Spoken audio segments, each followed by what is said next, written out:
The day before, the General Staff reported that in January, Ukraine's defense forces struck the Kapustin Yar training ground in Russia's Astrakhan region. That's the training ground from which Oreshnik is launched, and our forces struck it, among other things, with flamingo missiles. Let's start our conversation with military expert and serviceman of the Territorial Defense Forces of the Armed Forces of Ukraine, Oleksandr Musienko. Mr. Oleksandr, welcome. What conclusions do you draw from the General Staff's report about the strike on Kapustin Yar, and how significant is this strike for us? First and foremost, the strike is highly significant because there were intelligence reports indicating that the enemy was preparing an attack, which was expected to include the use of missiles, an Oreshnik missile on the territory of Ukraine. And as part of one of the combined missile and drone strikes, they intended to use, among other things, the Oreshnik missiles.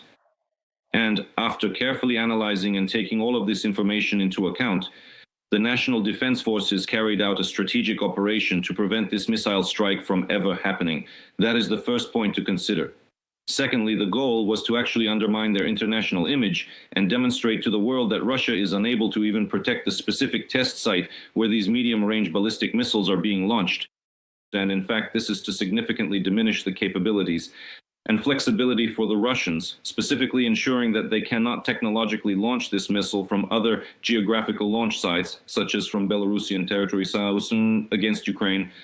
That's impossible to do. They use the Astrakhan region, Kapustin Yar. Furthermore, and in addition, consequently, to proactively demonstrate that Kapustin Yar is within their reach.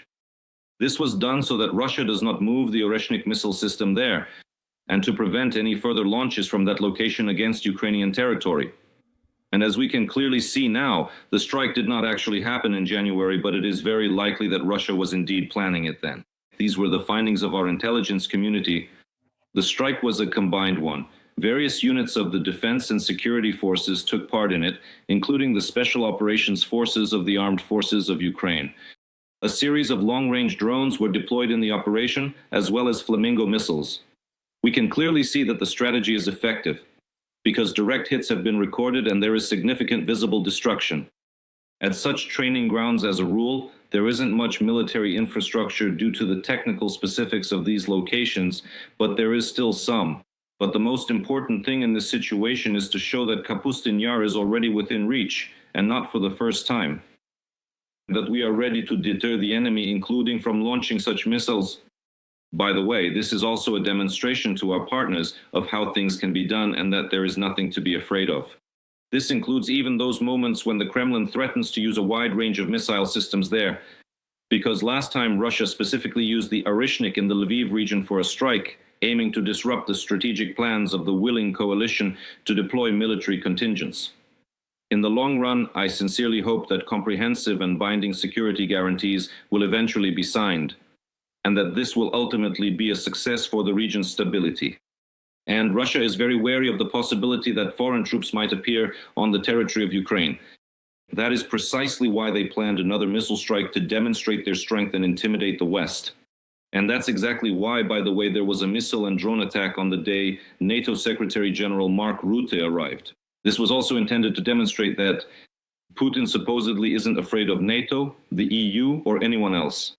And once again, Ukraine is debunking yet another Russian myth and showing that there is nothing to be afraid of. We simply need to contain the aggressor and punish them for the crimes they commit. Regarding not being afraid and punishing the aggressor, recently Senator Lindsey Graham once again called on Trump to give Ukraine Tomahawk missiles.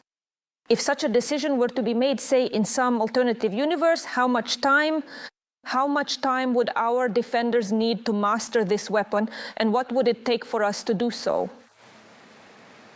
You know, I recently read with great pleasure a fascinating interview with one of the experienced commanders of a Patriot battery, who was among the very first to undergo that specialized training. And in fact, this dedicated serviceman operating this Patriot system successfully shot down a sophisticated Kinzhal missile that was heading directly for Kiev back in May of 2023.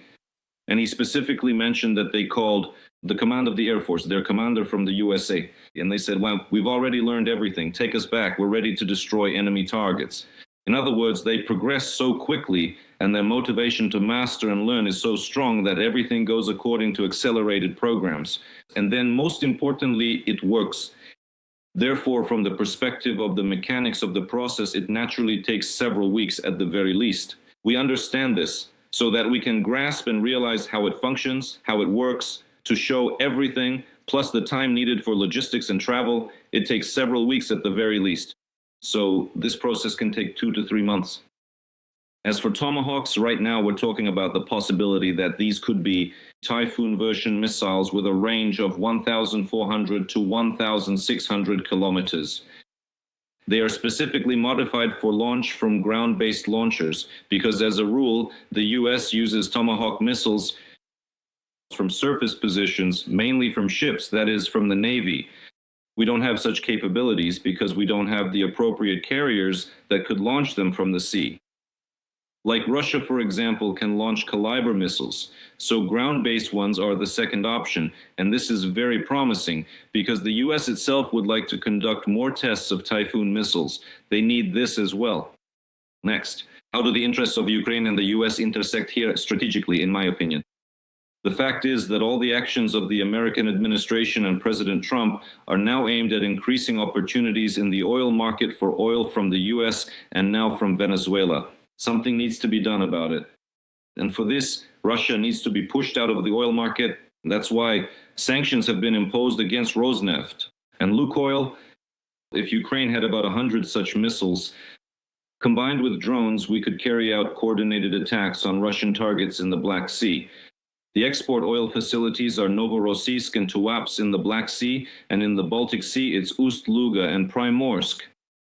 And about 2/3 of Russia's oil product exports pass through these facilities.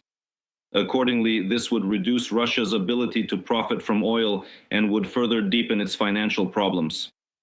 For us, this would be beneficial because the Russian budget deficit would increase, as would its constraints.